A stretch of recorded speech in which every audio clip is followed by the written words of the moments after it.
I don't know where Blackall would be today without it. There's just nothing like it, so intact. It's the only one there is of 52 that were in Australia in the day. The closure of the Woolscour in 1978 signalled the end of an era. But for the local residents of Blackall, a new journey had begun. With rust and weather soon taking its toll on the buildings and machinery, many dedicated Blackall residents came together to resurrect the old site. But turning this dream into a reality was a task that demanded much effort over many years. Shifting trends in rural industries have forced many towns in Western Queensland to focus on tourism. With this in mind, the Woolscour's potential as a tourist destination inspired many locals to get involved.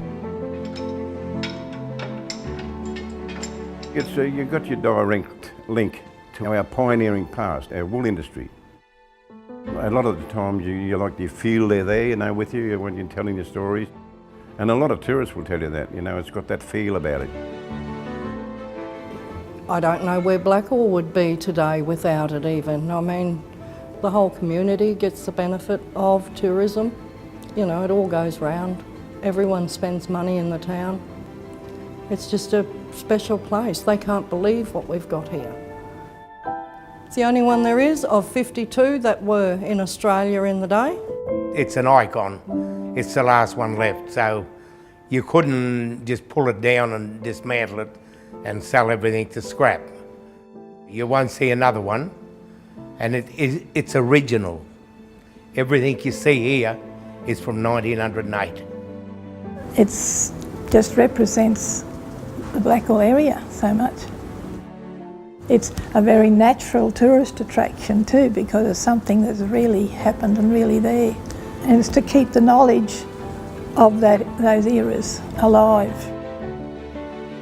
The Woolscour's conservation began when local residents took steps to save the ageing building. The first step was the formation of the Historical Woolscour Association in 1989.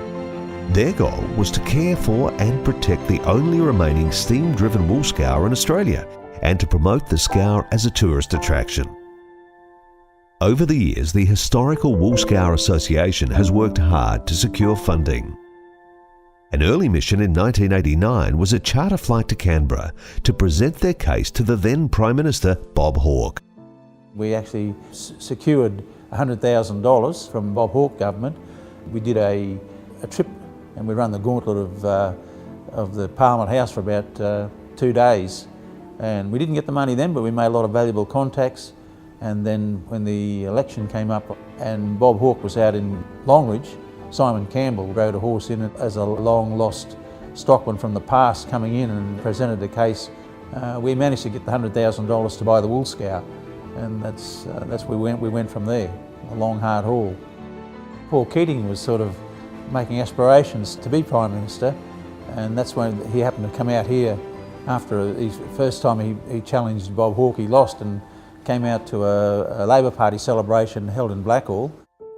Paul Keating by that time was Prime Minister and came out to officially open the Jackie Howe Run.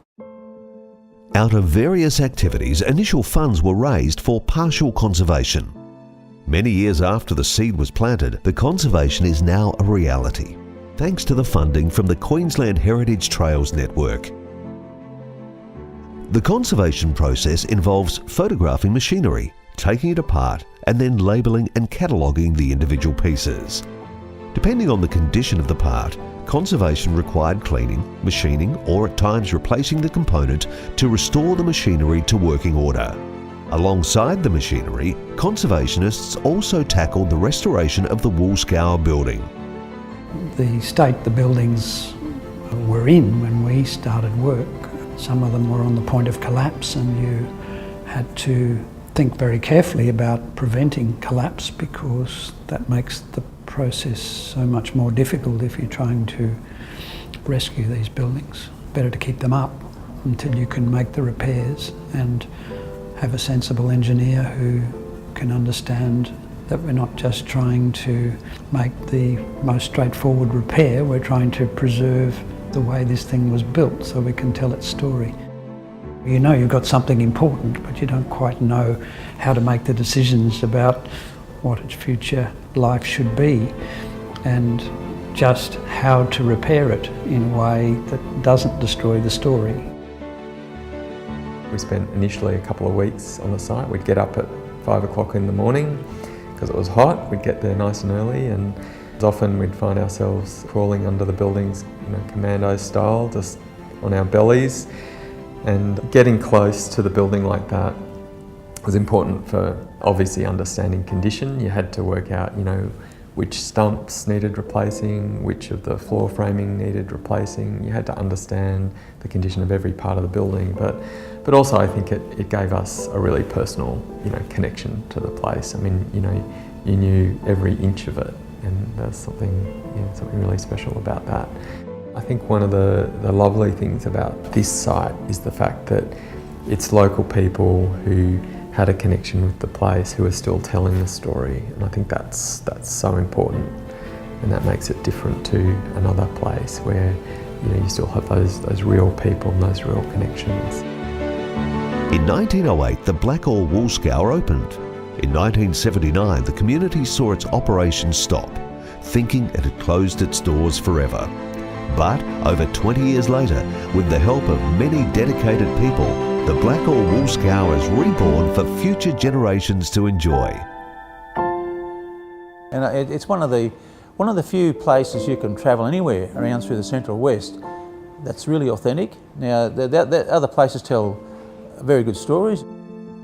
This is real, and you can't mistake it. Like when you start doing a tour through here, it's not contrived and put here. It's actually a little tunnel, a little glimpse through into the past, and you actually join that for a little while. It might only be for an hour, but you get a glimpse into the past, which you could never ever recreate if you built it new. Like, we couldn't let this go. It's only a small town, and everybody seems to enjoy coming here, They always tell you when it's finished and all that, it's really good, and th'll tell everybody else usually, and that's what we all like to hear.